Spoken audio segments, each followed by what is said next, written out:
Ketika kita sudah lulus seleksi administrasi PPG dalam jabatan 2023, tentunya langkah berikutnya kita adalah ikut seleksi akademik ya teman, atau pretest PPG. Dan kita selalu menanti untuk muncul tombol unduh kartu ujian seperti ini. Setelah kita klik, nanti akan muncul tampilan seperti ini, yaitu formulir seleksi akademik atau kartu peserta ujian. Namun sampai sekarang ini belum ada informasi terkait tentang tombol kartu unduh ujian dan juga cetak kartu ujian atau pretest PPG. Sepertinya di sini nanti akan ada 4 sinyal kuat ya. Di sini kita akan berbagi update informasi. Sepertinya ada 4 sinyal kuat yang mana nanti tidak semua guru yang lulus seleksi administrasi ini nanti bisa ikut seleksi akademik PPG luring secara serempak ya di tahun ini atau mungkin juga di periode ini. Nah, selanjutnya bagaimanakah sikap kita? Silahkan simak video ini sampai selesai. Namun sebelum kita lanjutkan, perlu saya ingatkan, bagi teman-teman yang mungkin baru saja menemukan channel ini, silakan klik tombol subscribe-nya dan aktifkan notifikasi loncengnya, sehingga nanti jika ada update video terbaru, kalian tidak akan ketinggalan informasi. Baiklah sobat-sobatnya, sinyal kuat bahwasanya nanti kita nggak akan bisa ikut seleksi akademik secara serempak atau bersamaan sesuai dengan jadwal dengan kawan-kawan yang lain. Itu adalah yang pertama, kita bisa melihat indikasinya, yaitu kita bisa memperhatikan tahapan setelah lulus seleksi administrasi, teman. Ya mana di sini setelah kita mengecek untuk status kelulusan administrasi kita di akun SIM PKB masing-masing, maka di sini ditetapkan ya, yaitu kita lulus seleksi administrasi. Kemudian tahap selanjutnya ini adalah penentuan calon peserta seleksi akademik. Kalau misalkan berbicara terkait tentang penentuan, berarti kan nanti dari hasil ketentuan itu ada yang ikut seleksi akademik, ada yang tidak. Kemudian ada yang ikut seleksi akademik untuk periode ini atau mungkin juga di periode berikutnya, teman. Dan hal tersebut itu berbeda dengan pengumuman hasil seleksi administrasi di sebelumnya, atau teman-teman yang sudah lulus guru penggerak kemarin ya, atau yang di tahap 1. Maka di sini secara lebih rinci sangat jelas ya, yaitu setelah kita dinyatakan lulus seleksi administrasi, maka kita langkah berikutnya ini berhak yaitu maju ke tahap seleksi akademik, teman-teman. Tentunya di sini perbedaan dari yang sebelumnya itu adalah setelah kita ikut seleksi administrasi atau lulus seleksi administrasi, maka di sini seharusnya kita masuk ke tahap seleksi akademik. Namun di sini masih ada proses verifikasi dan validasi, yaitu penentuan siapa yang nanti akan ikut seleksi akademik untuk yang saat ini ataukah nanti yang berikutnya.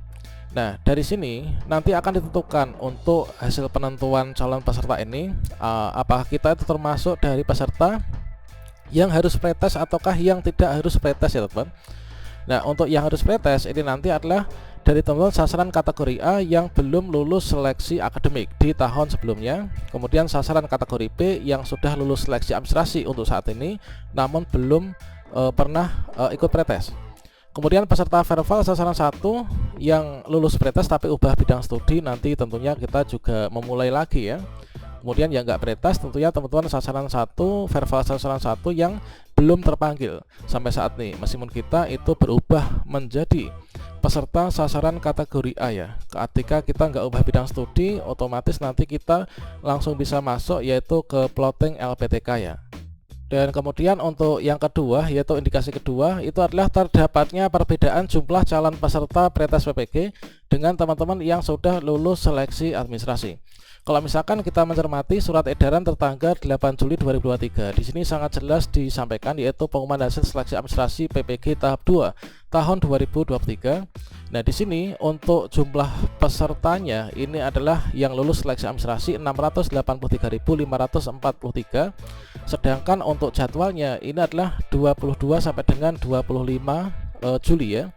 Kalau misalkan kita mengecek, karena di sini nanti seleksi akademik berbasis TUK atau di tempat uji kompetensi, maka Kemdikbudristek itu memberikan surat terhadap seluruh kepala dinas ya pendidikan provinsi di seluruh Indonesia.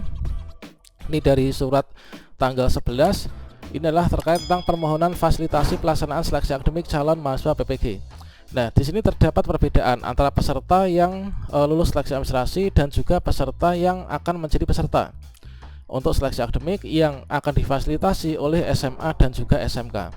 Nah, untuk peserta lulus seleksi administrasi 600 ribuan. Kemudian untuk yang akan ikut seleksi akademik sesuai dengan surat permintaan fasilitasi ini adalah hanya 199.000, teman-teman. Nah, selanjutnya di sini juga sudah ditetapkan untuk daftar jumlah kebutuhan perangkat komputer dan juga perkiraan peserta ujiannya. Nah, dengan demikian di sini pokoknya kita pantau saja akun kita.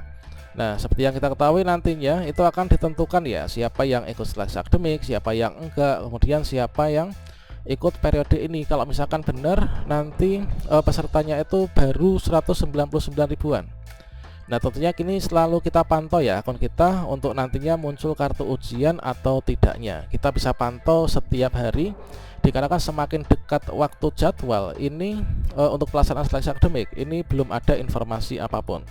Nah, kemudian kita dapat informasi tambahan yaitu terkait dengan pelaksanaan seleksi akademik. Ini informasi yang sejauh ini didapatkan yaitu untuk pelaksanaan itu nanti di tempat uji kompetensi ya, sama halnya dengan tahun 2019 kemarin. Nah, ini pelaksanaan di tempat uji kompetensi yang ditunjuk Puspendik di SMA dan juga SMK ya. Ini tanggal 22 sampai dengan tanggal 23 Juli. Kemudian peserta yang ikut seleksi akademik ini tidak seluruh calon yang statusnya disetujui. Karena apa? Karena keterbatasan anggaran. Dan diharapkan nanti akan dituntaskan secara bertahap. Nah, bertahapnya apakah nanti di tahun depan ataukah di bulan depan ataukah tetap di tahun ini? Ya, kita pantau saja akun kita masing-masing dan juga ppg.kemdikbud.go.id. Kemudian siapa saja yang nanti akan ikut, siapa yang tidak nantinya akan bisa lihat ya di akun SIM PKB masing-masing. Sampai saat ini belum ada terkait dengan kartu ujian dan juga di mana lokasinya serta jadwal secara per sesinya. Kemudian di sini kita mencoba juga untuk bertanya kepada salah satu rekan yang menjadi panitia. Ini adalah nanti pokoknya yang sudah lulus seleksi administrasi, kalau misalkan belum lulus PTSPG nanti wajib ikut seleksi akademik. Namun di sini nanti apakah akan ikut semua di tahun ini untuk seleksi akademik berbasis TUK, ini nanti tergantung juga ya teman-teman untuk kuotanya. Nah, kuota anggaran tentunya, karena di sini nanti secara luring tentunya itu nanti akan memerlukan banyak biaya ya. Dan di sini belum tahu untuk plottingannya dari dinas ini adalah apakah didahulukan yang kategori A dulu ataukah mungkin ada kriteria usia atau nanti bagaimana. Nah, kemudian di sini pokoknya kita pantau akun kita masing-masing. Nanti manakala muncul tombol kartu unduh ujian, kita bisa klik dan kita bisa melihat secara detail kita ujiannya di mana, kapan, kemudian masuk ke sesi keberapa. Kemudian indikasi yang ketiga yaitu terdapatnya perbedaan jadwal seleksi akademik ya. Kalau misalkan di surat edaran pengumuman hasil seleksi administrasi, jadwal seleksi akademik itu adalah tanggal 22 sampai dengan tanggal 25. Namun ketika kita mengecek untuk yang permohonan fasilitasi tempat uji kompetensi ini adalah hanya berlangsung selama 2 hari, yaitu tanggal 22 sampai dengan tanggal 23 saja teman-teman. Ini adalah untuk tempat-tempatnya. Dan berikutnya untuk yang keempat, sampai saat ini belum ada informasi lanjutan ya di portal nasional, padahal ini sudah memasuki tanggal berapa. Tinggal beberapa hari nanti kita ikut seleksi akademik. Nah, ini belum ada informasi lanjutan di portal nasional. Cara mengeceknya gimana? Di sini selalu kita pantau yaitu di ppg.kemdikbud.go.id ya. Di sini kita reload. Sampai saat ini masih pengumuman terbaru tentang pengumuman hasil seleksi administrasi PPG dalam jabatan tahap 2 ya. Kemudian kita login di SIM PKB pun juga demikian. Di sini juga masih stagnan, yaitu Anda sudah lolos administrasi. Tahap selanjutnya adalah penentuan calon peserta seleksi akademik. Pokoknya kita pantau dua link ini yaitu SIM PKB, kemudian juga kita pantau di ppg.kemdikbud.go.id secara berkala. Semoga kita sukses dan lancar untuk proses PPG kita di tahun ini ya.